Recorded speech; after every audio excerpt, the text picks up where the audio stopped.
जय श्री राम दोस्तों, कैसे हैं आप सभी। मैं बिहार की बेटी, झारखंड की बहू सीमा मम्मास ब्लॉग में आप लोगों का बहुत बहुत स्वागत करती हूं। दोस्तों, करवा चौथ आ रहा है, तो करवा चौथ का शुभ तिथि क्या है, शुभ मुहूर्त क्या है और किस लिए किया जाता है करवा चौथ, सारी बातें आप लोगों के साथ शेयर करूंगी और सभी बातें सारी जानकारियां सही आप लोगों के साथ शेयर करूंगी। पूरा सर्च करके आप लोगों के लिए बनाती हूँ वीडियो। तो आइए जानते हैं कि सबसे पहले कि करवा चौथ किया किस लिए जाता है। करवा चौथ का त्यौहार कृष्ण पक्ष की चतुर्थी तिथि के दिन मनाया जाता है। इस दिन सुहागिन महिलाएं पति की लंबी उम्र के लिए निर्जला व्रत रखती हैं। करवा चौथ का यह व्रत पति की सेहत और दीर्घायु के लिए रखा जाता है। इस साल करवा चौथ का यह त्यौहार 20 अक्टूबर 2024 रविवार के दिन मनाया जाएगा। करवा चौथ पर पूजा के दौरान कथा सुनी जाती है। इस व्रत में कथा का काफ़ी महत्व है, तो कोई भी पर्व को बिना कथा का अधूरा माना जाता है। तो ज़रूर कथा सुनिए और उसका संपूर्ण श्रवण कीजिए। तो आइए, कथा भी आगे आप लोगों के साथ शेयर करूंगी, लेकिन सबसे पहले इसकी तिथि और इसका क्या महत्व है वो बता देती हूँ। सुहागिन महिलाएं और अविवाहित लड़कियों के लिए करवा चौथ का पर्व का विशेष महत्व है। धार्मिक मान्यता है कि इस व्रत के पुण्य प्रताप से विवाहित महिलाओं का अखंड सौभाग्य की प्राप्ति होती है और पति की लंबी आयु होती है। इस दिन सरगी की परंपरा को निभाया जाता है।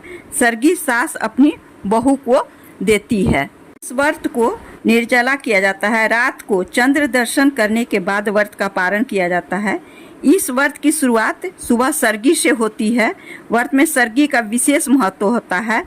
तो सरगी में सास अपनी बहू को जितनी भी तरह की फल हैं, मिठाइयाँ हैं, जो भी हैं वो सुबह देती हैं खाने के लिए और उसे खाकर फिर पूजा त्यौहार की शुरुआत या व्रत की शुरुआत की जाती है। तो कैसे व्रत करें, आइए जानते हैं इसकी क्या विधि है। करवा चौथ के दिन सरगी की थाली में विशेष चीज़ शामिल किया जाता है, जो ब्रह्म मुहूर्त में ही सरगी किया जाता है। मान्यता है कि इस समय देवी देवताएं पृथ्वी लोक पर विचरण करने आते हैं, जिसकी वजह से सकारात्मक ऊर्जा का संचार होता है। इस दौरान जो चीज़ हम खाते हैं तो वह हमारे अंदर सकारात्मक ऊर्जा का प्रवाह करती है। इसलिए सरगी का प्रचलन शुरू से ही हर पर्व के पहले, जिसमें निर्जला व्रत रखा जाता है, उसमें सरगी की परंपरा शामिल है। इस बार करवा चौथ का व्रत 20 अक्टूबर को रखा जाएगा। इस दिन सूर्योदय से पहले सरगी की परंपरा निभाई जाती है। इस दिन सूर्योदय से 2 घंटे पहले सरगी में शामिल चीज़ों को सेवन कर लेना चाहिए। 20 अक्टूबर को सूर्योदय सुबह 6:25 पर होगा। ऐसे में करवा चौथ के दिन सुबह 4:25 तक सरगी में शामिल विभिन्न चीज़ों का सेवन करना चाहिए। करवा चौथ का पूजा मुहूर्त है शाम को 5:47 से 7:04 तक। करवा चौथ व्रत का समय है सुबह 6:34 से 7:22 तक।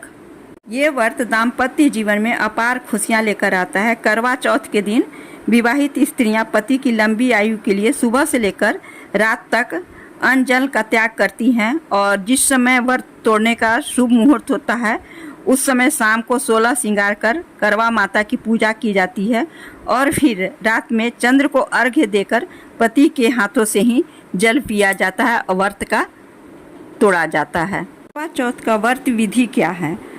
करवा चौथ के दिन सुबह जल्दी उठकर दिन की शुरुआत देवी देवताओं के ध्यान से किया जाता है। इसके बाद स्नान आदि से निवृत्त होकर साफ वस्त्र पहनकर करवा माता का ध्यान कर व्रत का संकल्प लिया जाता है। कोई भी पर्व करने के पहले संकल्प अवश्य कीजिए। संकल्प लेने से आपका पूजा पूर्ण माना जाता है। दिन भर व्रत रखें। इसके बाद शाम को घर के मंदिर की दीवार पर गेरू की मदद से करवा माता का चित्र बनाएं। जैसे जिसके घर में परंपराएं हैं उस अनुसार लोग पूजा करते हैं। इसके बाद उन्हें दीप, सिंदूर, अक्षत, कुमकुम, रोली समेत आदि चीज़ें अर्पित करें। करवा माता के श्रृंगार की 16 चीज़ें अर्पित करें। व्रत का पाठ करें। तो आइए, व्रत का में पाठ कौन सा करना है वो मैं आप लोगों के साथ शेयर करती हूँ। 2-3 कथा प्रचलित है, जिसमें पहली कथा है पहली कथा का श्रवण सबसे पहले कीजिए। एक समय की बात है कि एक साहूकार के 7 बेटे और उनकी एक बहन थी। बहन का नाम वीरवती था। सातों भाई अपनी बहन से बहुत प्यार करते थे, यहाँ तक कि वे पहले उसे खाना खिलाते और बाद में स्वयं खाते थे। एक बार उनकी बहन ससुराल से मायके आई हुई थी। शाम को भाई जब अपना काज करके घर आए तब देखा कि उनकी बहन बहुत व्याकुल थी। सभी भाई खाना खाने बैठे और अपनी बहन से भी खाने का आग्रह करने लगे, लेकिन बहन ने बताया कि उसका आज करवा चौथ का निर्जला व्रत है। वह खाना सिर्फ चंद्रमा को अर्घ्य देने के बाद ही खा सकती है। चूँकि चंद्रमा अभी तक नहीं है, इसलिए वह भूख प्यास से व्याकुल हो उठी है। तब उसके भाइयों ने पीपल की आड़ में महताब आदि का सुंदर प्रकाश फैलाकर बनावटी चंद्रोदय दिखला दिया और उसके बाद वीरवती को भोजन करवा दिया। परिणाम यह हुआ कि उसके पति तुरंत अदृश्य हो गया। फिर वीरवती ने 12 महीने तक प्रत्येक चतुर्थी का व्रत किया और अगले साल फिर करवा चौथ आने पर उसने व्रत किया और पुनः अपनी पति को प्राप्त किया। और इसके बाद एक दूसरी कथा, पौराणिक कथा प्रचलित है, तो आइए सुनते हैं। करवा चौथ के व्रत का उल्लेख महाभारत में भी मिलता है।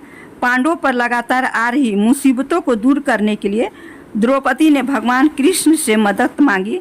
तब श्री कृष्ण ने उन्हें करवा चौथ के व्रत के बारे में बताया, जिसे देवी पार्वती ने भगवान शिव की बताई विधियों के अनुसार रखा था।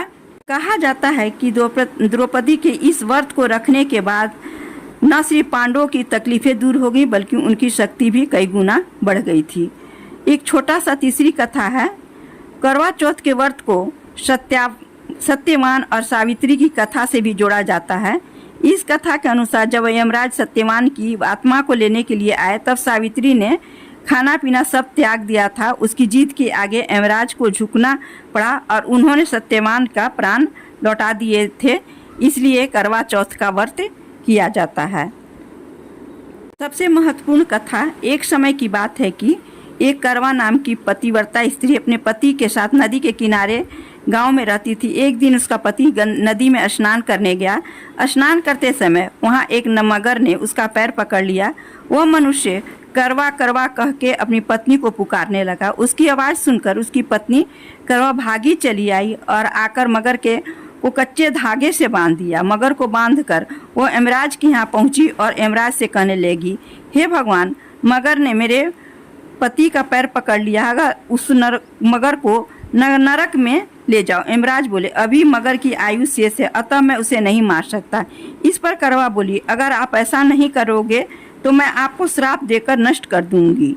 सुनकर यमराज डर गए और उस पतिव्रता करवा के साथ आकर मगर को यमपुरी भेज दिए। इस प्रकार करवा की पति को दीर्घायु दी। हे करवा माता, जैसे तुमने अपने पति की रक्षा की वैसे सबके पतियों की रक्षा करना। दोस्तों, आज की कहानी और करवा व्रत के बारे में संपूर्ण जानकारी मैं आप लोगों के साथ शेयर कर चुकी हूँ। तो यदि आप लोगों को मेरा ब्लॉग अच्छा लगा हो, वीडियो अच्छी लगी हो, जानकारियाँ अच्छी लगी हो, तो प्लीज़ लाइक, शेयर और सब्सक्राइब अवश्य कीजिएगा। जितना हो सके अपने दोस्तों में ज़्यादा से ज़्यादा शेयर करके इस कथा को सबके पास पहुँचाइएगा। धन्यवाद। फिर मिलती हूँ एक नई जानकारी, एक नए व्रत त्यौहार के बारे में विशेष जानकारी लेकर। तब तक अपना ध्यान रखिए, अपनों का ध्यान रखिए। धन्यवाद।